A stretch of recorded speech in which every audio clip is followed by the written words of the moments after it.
Lethal Company is a game which needs no introduction. Horror game meets extraction shooter, you delve into abandoned facilities in search of valuable items to sell to a mega corporation to stave off your inevitable termination.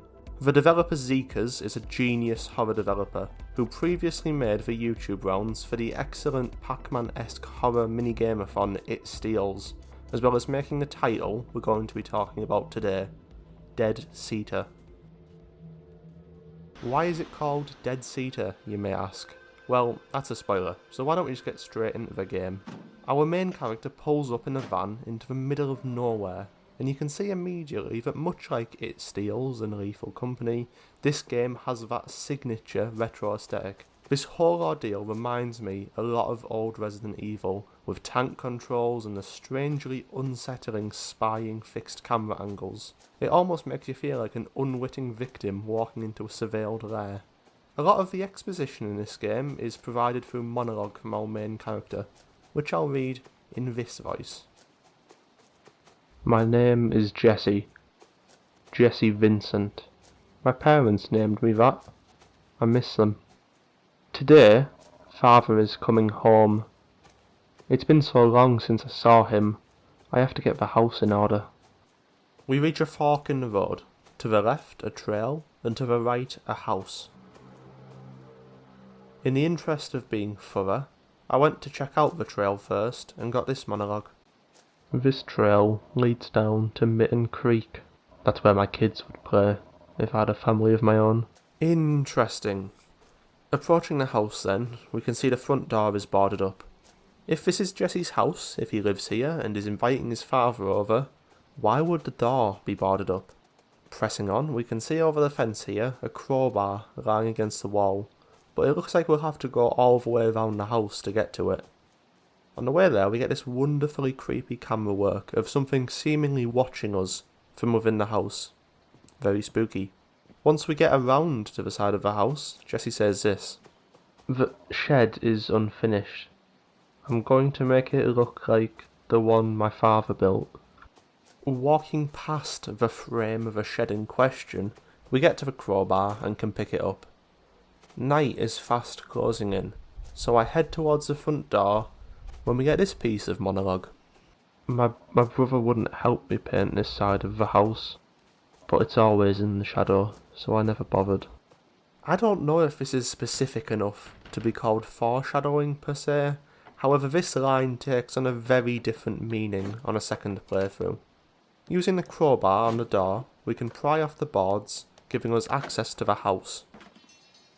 Honestly, for a boarded up house, the whole place is surprisingly better kept than I expected. All the lights work, there's no obvious damage, and it's all furnished. In this closet, we find this little shiny thing, which is the game's stand-in for small items, and turns out to be a key to the upstairs bedroom. In another room, I find a basement key, and I don't like the sound of that. In fact, Jesse agrees with me. He says, I never, ever went into the basement. Ultimately, however, I put on my big boy pants and make the descent, and oh boy, is it a descent. After going down the 3 stories of stairs, we are plonked straight into a pitch black room, with not a light switch in sight. After unlocking a door, I stumble through until I find my way into this sort of utility tunnel, the walls being adorned with all kinds of pipes and wires, and just overall looking far too high-tech to be under this random guy's house. I find my way to some storage rooms off to the side, where I get a key to the laundry room. And then the lights go out.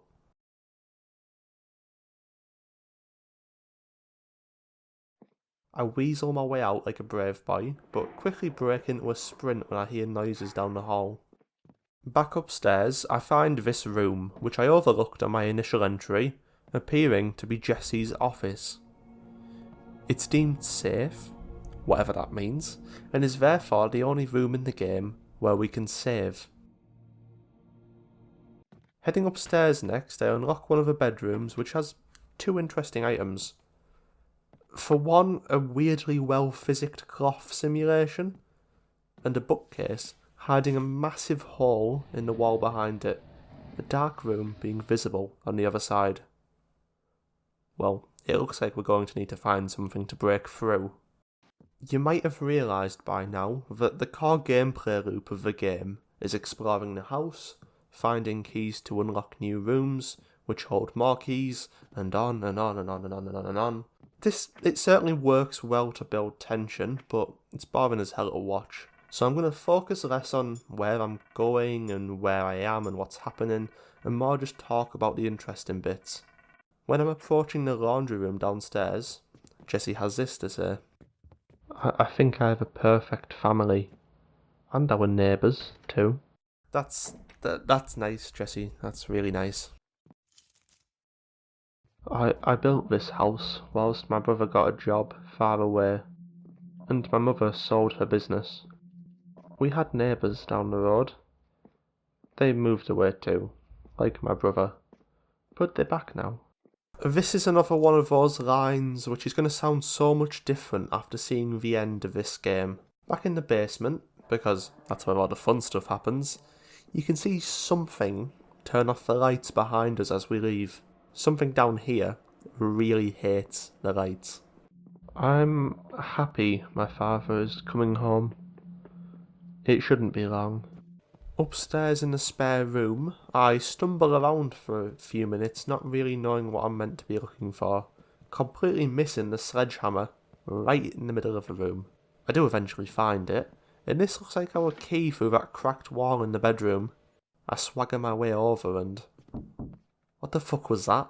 I mistook it at the time for a knock at the front door, but it's gonna become very obvious where it came from soon. Anyway, so we bust through the wall in one big swing, opening up this weird hidden room where we can find another key to a room in the basement. Yay! When we came to our father's house as kids, my brother always liked to play on his old computer. For some reason, I was scared of that computer. I was only 8. Imagine being scared of a computer. This time, the key is for the locked box outside, and again, the lights cut out. As if I hadn't learned enough times that it does not like a light. I steadily walk back through, turning them on, and then... the fuck?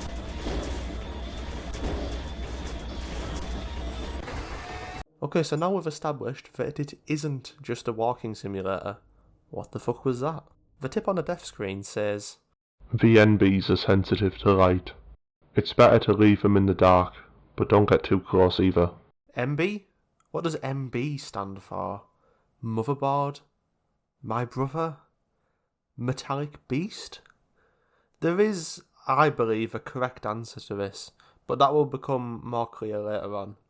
Foolishly, the last time I saved was before I got the key to the room that the sledgehammer was in, so I have to redo all of that, remember to save, and then this time sneak past the MB in the dark, successfully not alerting it. From the lockbox we get a key for the sewer, so I guess we're going straight back down to the basement. What I didn't expect to find was a whole massive sewer tunnel, which would fit right in a city, but out here in the boonies makes zero sense. Across the other side is a little room with another door where you can hear the distant drones of classical music. Heading back with a key, I get the shit scared out of my body by this audio jump scare which I genuinely believed for the moment was an MB, although the illusion was shattered when I ran out of the room and the audio cut. It was a stark reminder that we don't really know what's in this room, with no light switches and with us not yet possessing a light of our own. The key I received was for the second spare bedroom, so I get my fucking neck snapped, apparently. The tip this time says, You can only run. Survive the DSP long enough, and it might go back into hiding. Yet another mysterious acronym.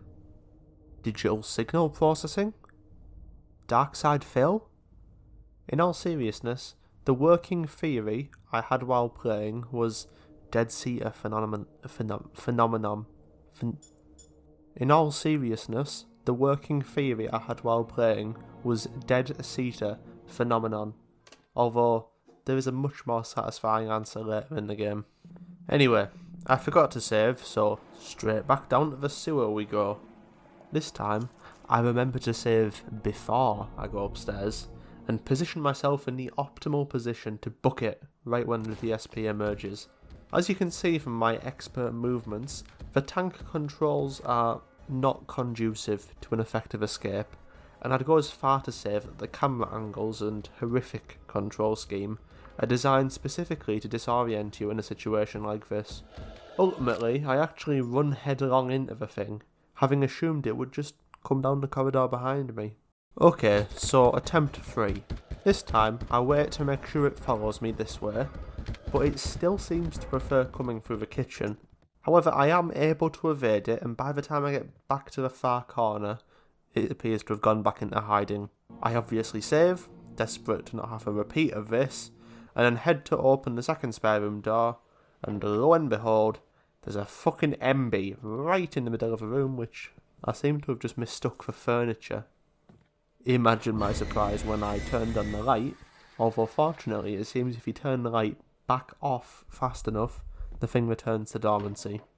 Just a quick editor's note here. It actually appears that this MB is broken, which is actually kind of important for something in the story later. So yeah, it's not actually that I'm just so fucking amazing I turned the light off in time. The MB is just actually broken and wouldn't have attacked me even if I'd left the light on. Everything will be okay. Thanks, Jesse, I really needed that. I'm getting married in 2 days. Everyone will be there. That seems to explain why his seemingly estranged father is visiting all of a sudden. But where is his wife to be? Using the factory key I got from the room with the MB, we open this door and enter the factory. Jesse has been feeding this story that he built the house himself, but with just the scale of this room, it seems impossible. He even says it himself. I never knew how big the basement was. He supposedly built this house, and yet he didn't know how big the basement was that he built. Furthermore, after we climb some stairs up to the catwalks above, we can see that there's shipping containers here. How did they get in? Certainly not through the door. The guy can't even finish a shed, so how can we believe he's done all the work to build this? Moving on, I get my shiny doohickey, go through the door it unlocks, and then sprint directly into a headlock from the DSP. This, people, is what real fear looks like. You can almost see me jump out of my chair through the screen.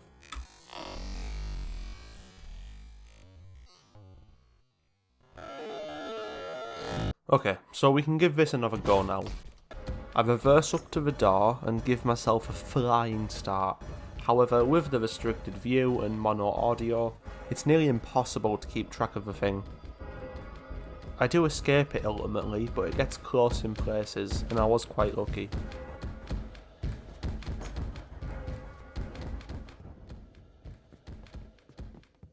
The next key is for the backstage room, which turns out to be that one in the sewers which we could hear the classical music from. The room which the music is playing from is still a bit further, and we seem to need to find a fuse to enter. From this room we also get the attic key. As I built the house, my mother moved away and seemed to disappear. And I suppose my brother has no time of his own anymore. So I kept myself busy. I kept building my house as they left me in the dark. But father was always there. In different places, but always there. Don't do autopilot and horror games, kids, as I managed to walk directly into an MB without even realising it. I quickly retrace my steps and take the right way around, although you can see a few of the fuckers twitching around the house now. In the attic we find a large hole in the roof which you can walk out of to find the next designated shiny item, being a key to the control room down in the factory.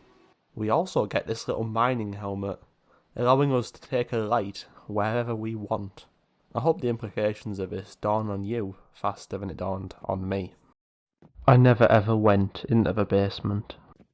Oh, Jesse, why didn't you go into the basement? Did you think I would go away? Did you think I would stay down here? Now this is getting interesting. There appears to be more than one voice in Jesse's head. There's something trapped down here, and it has a grasp on Jesse. Maybe that's why the door was boarded up.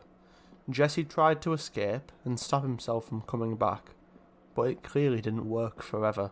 This creepy music and dialogue was definitely meant to go along with finding out what's in this room, which was this. Yeah, that room we've walked through at least a dozen times. It's a murder scene. A multi-murder scene. Was this the voice's work?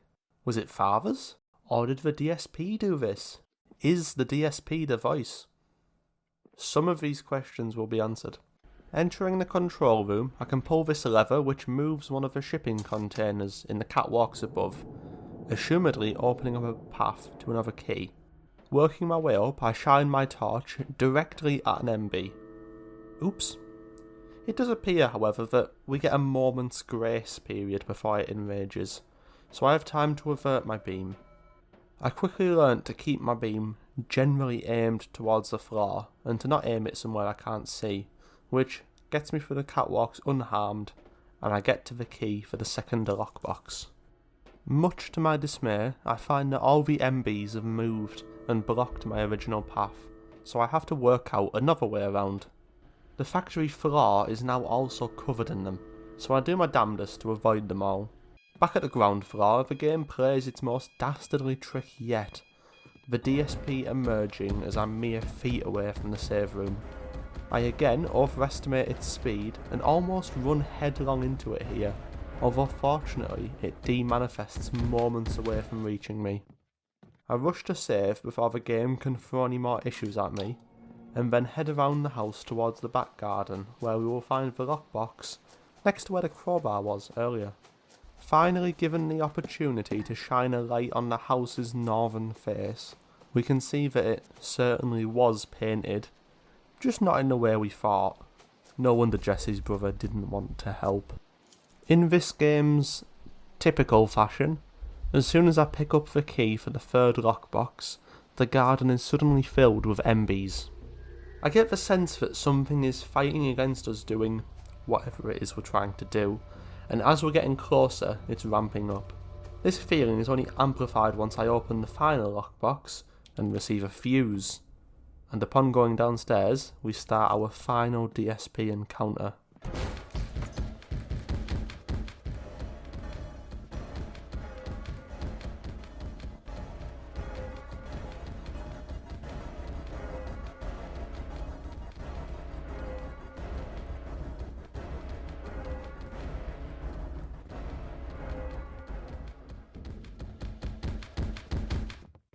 Whew, that's the fastest one yet. I'm sure glad it's all.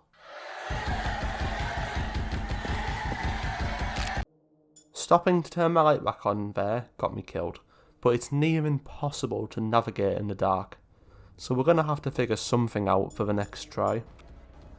My second attempt, I didn't even make it to that second stage, lapping the little bastard just as the chase was about to end. Attempt 3, I accidentally corner myself in a little room during the second stage and get neck hugs from the DSP. Attempt the 4th, I do the exact same thing. Attempt 5, I managed to not trap myself and ultimately do escape, now free to go and place the fuse in the backstage room.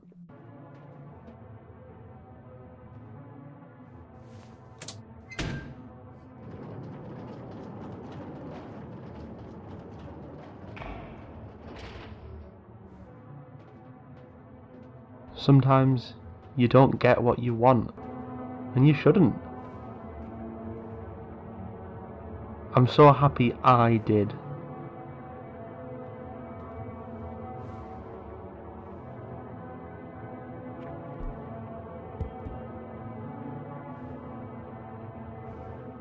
We enter into a room filled with dead, seated people. DSPs. Jesse knows them all. A friend, the neighbours, his brother. There's an empty chair. Mother sat there once. She was the DSP, which has been chasing us all this time. We can note some significant DSPs, but I'm not going to go through all of them. Such as Jesse's fiancée, Kate, who he was meant to be married to in 2 days. There's a police investigator, who was, let's be honest, probably investigating all of these missing people. Jesse's doctor, who says he can't help him. And Jesse's Uncle Luke, who Jesse thinks was lonely until he seated him. We can enter into this red door at the back, and we see the police investigator twitch. They're still trying to stop us. It's time to meet Father out on the road. I sure hope, for his sake, that he hasn't shown up. Father, I'm coming. Unfortunately, Father was already here. He's been here the whole time, tied up in the back of the van we arrived in. Father, I finally found you. I was so lonely after I built the house. If only I'd known. You were all waiting for me, down there, in the basement. But how could I have known what I was doing? Gathering you, all this time. Oh, what a gift! I was too afraid to spoil it. If I'd been bolder, I might have refused it. Maybe that's the lesson I would have learnt from all this. But when he was asleep, I built the basement, and we never spoke. Then Jesse found his family. He locked up the house and ran, and so I forced him into the creek. We haven't breathed or woken since, but gifts are for having. Welcome home, Father. I built this house for you to admire. That's what I want, and that's what you'll do. That's my gift. I have another metal body for your soul to squirm in. It's waiting for you, and nothing can change that. Goodbye, Father. Welcome. The show is just beginning.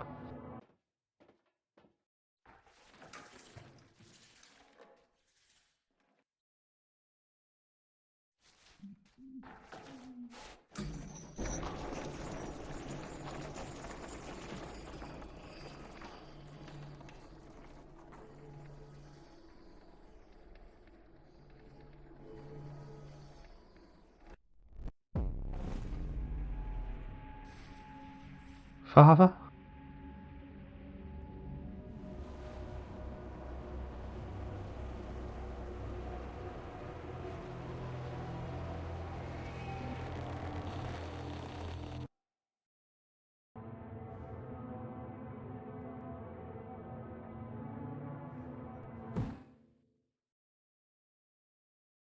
And if you had another head, couldn't you see twice as far? So the devil said. So that's a lot to chew on. I think we should just start with a quick recap so everything's fresh in our minds. Jesse returns home in a van with his father tied up in the back. The front door of his home is boarded up from the outside, and all of the doors are locked with keys spread around the home, seemingly at random. I can only really come to one conclusion here. Someone really doesn't want Jesse to reach the stage room in the basement, and have clearly gone to great lengths to ensure that he doesn't. Not only this, but the reanimated corpse of his mother haunts the halls of this house for the same ends, desperately trying to stop Jesse from seating the final corpse. The MBs, or metal bodies, I'm not so clear on as I am with the DSP. I think that maybe the bodies, after being sent down into the pit, were returned as both a DSP and an MB, in a sort of separation of body and soul. As in Jesse's monologue, he says he has a metal body for Father's soul to squirm in. Jesse does eventually reach the basement and finds the stage room full of the seated corpses of all of his family and neighbours. In the next room, we can see some sort of cage dangling above a pit of unknown depth. Jesse returned to the surface, retrieved his father, and lowered him into the pit, after which some sort of creature emerges, presumably killing Jesse. It's customary for quirky horror video essayists to chalk all of this up to some sort of deep metaphor about life, but I'm going to do my own thing. Let's see what kind of batshit theory we can come up with if we take all of this at sort of face value. To start, I think that the voice that's been speaking to us the whole time isn't Jesse, Although some of the things that are said are things that Jesse would say, maybe sort of his lingering consciousness in the body.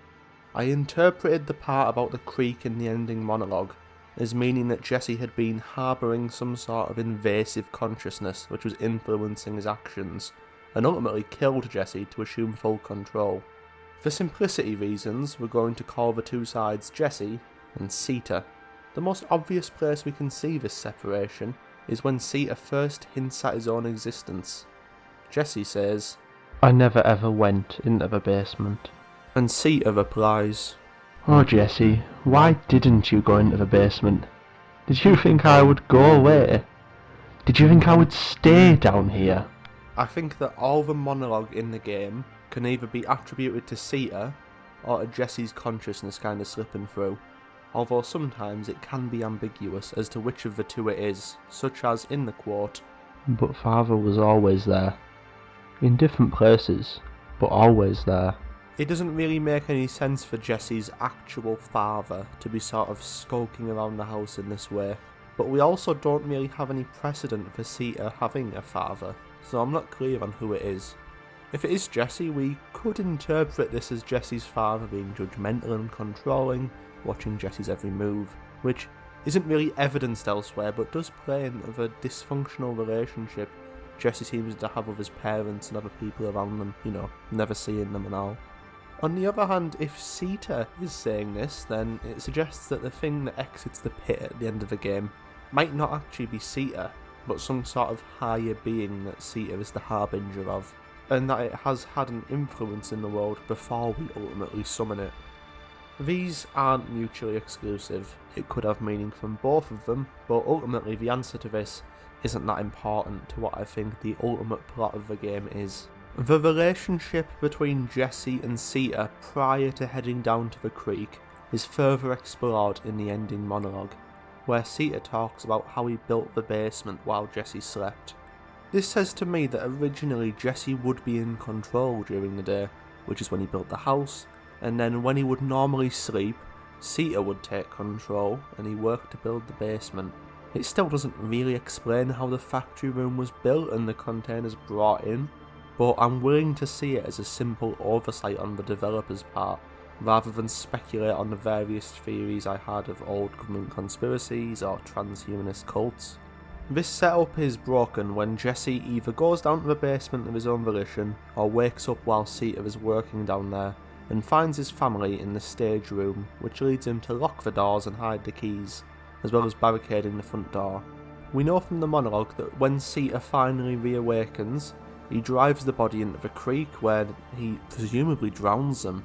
As he says in the monologue, "We haven't breathed or woken since." As we know that Sita is present when Jesse isn't, we can presume he now has full control, although as I said it appears there is still some residue of Jesse's consciousness in some of the monologue. Sita is now free to track down Jesse's father, the final body required seated before the entity awakens in the pit, which brings us to the start of the game. We know what happens during the game, but after the entity awakens and the ending cutscene plays out, we see a quote in the darkness which reads, "And if you had another head, couldn't you see twice as far?" So the devil said. This stumped me for a long time, and I genuinely delayed this video because I couldn't let myself finish until I knew what this meant. Driving home from work one day, I was just idly thinking about the game when I think I figured it out, and it ties a nice bow around a lot of the plot of the game. I think that this very innocuous quote gives us the key to know how all of this situation started. I want to start with a literal interpretation of the quote to lay some groundworks. The distance you can see is only really limited by obstruction, since I can look up into the sky and see a star which is a million light years away, but I can't see my desk for the keyboard I'm writing this on. In this way, having a second head has no benefit for sight. You can see just as far, since the eyes on both heads will largely be obstructed by the same objects, especially at distance. This all seems very obvious, but when we get to the final part of the statement it gets a bit more interesting. "Or so the devil says" suggests that this statement, almost an offer of a second head, is deceptive in nature.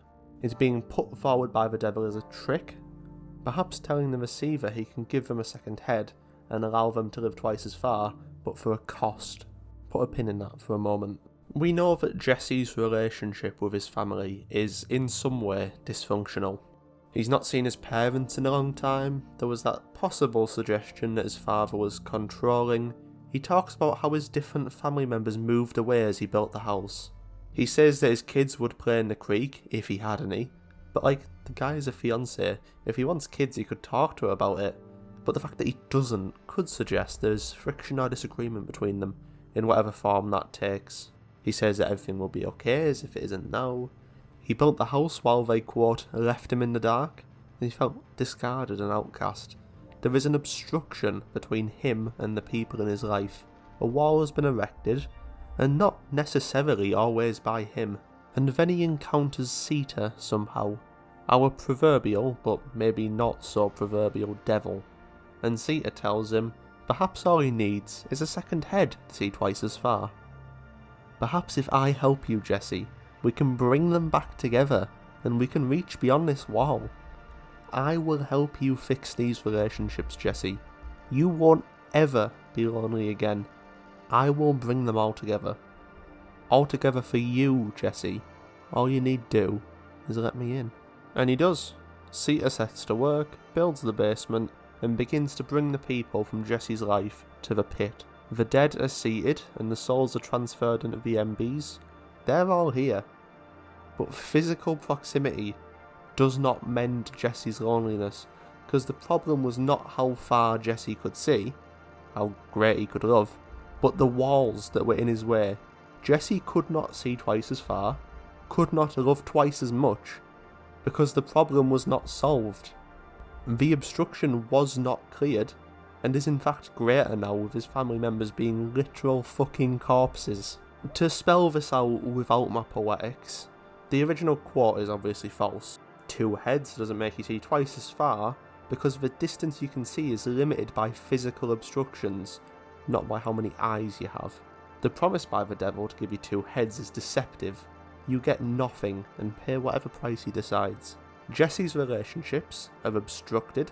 He has built a metaphorical wall a la Pink Floyd, and finds himself completely cut off from his family and friends. He encounters Sita, who promises he will bring them all back to Jesse, and he does in his own twisted way, which does nothing to actually fix Jesse's problems. Not only are their souls now contained in MBs, but nothing has actually been done to mend the relationship. The obstruction's still there.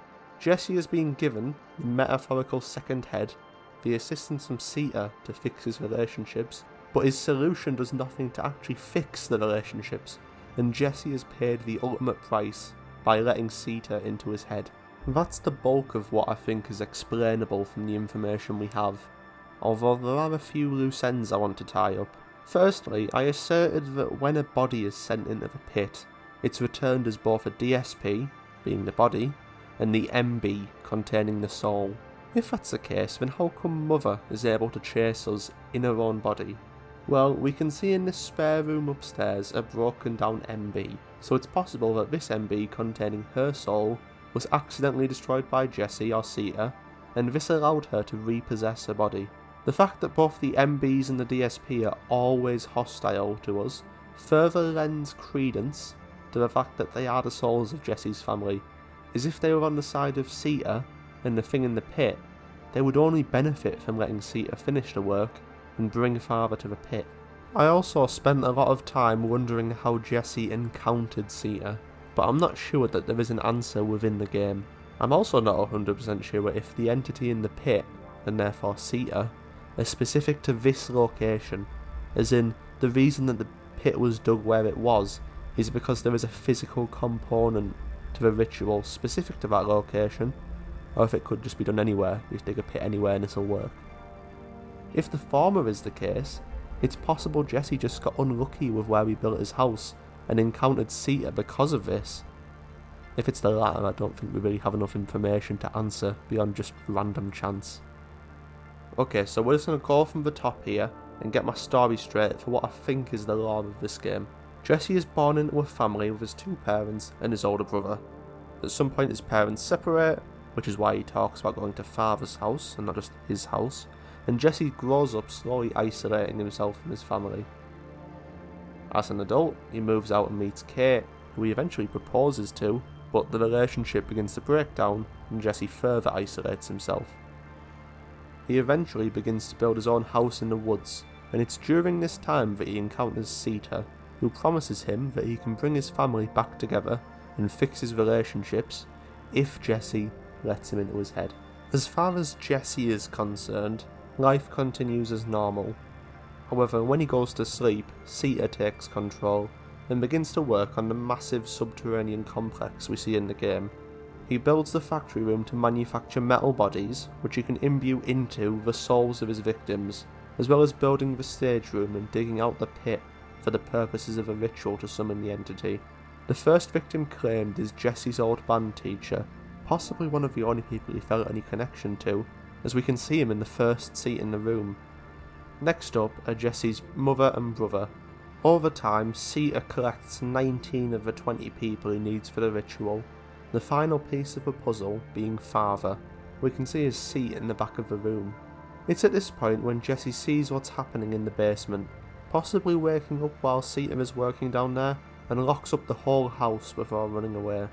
As soon as Jesse falls asleep again, Sita resumes control, drowning their body in the creek to ensure complete control before hunting down Jesse's father. It's possible that Jesse's father lived so far away that he wasn't able to get to him before Jesse awoke again, but with that no longer an issue, he was able to find him. Upon his return, we play as Sita as he tries to gain access again to the basement, whilst all the souls contained within try to stop him. I would assume that Mother's MB was either destroyed by Jesse when he locked up the house or broke down naturally, but all we know is that by the time Sita returns, Mother is skulking the house in the previously seated corpse, being the DSP which chases Sita. Unfortunately, as we know, Sita is ultimately successful in sacrificing Father, completing the ritual and summoning the entity. So that was Dead Sita. I hope you enjoyed, I hope I didn't ramble too much, and I'd like to thank you for getting this far into the video. This wouldn't have been possible without my Ko-Fi supporters, so I'd like to thank every single one of them. Thank you Acrid Arsonist, Kobe Let's Key, Japamela, Greenest God, Watcher, There's a Bomb, Two Step SA, Nathan14321, Leo, Shrunk Hoovy, Dr. Ducklumps, Olma, Ryan, Butter Water, Hack Guy, Crow, Mission, Libra the Gazebo, Dampire, Mig, Benjamin Gagney, Lula, Zach, Wapped Dragon 3, Pro Moron, Hey1121, Justice, Michael Schoening, and The Fiendish.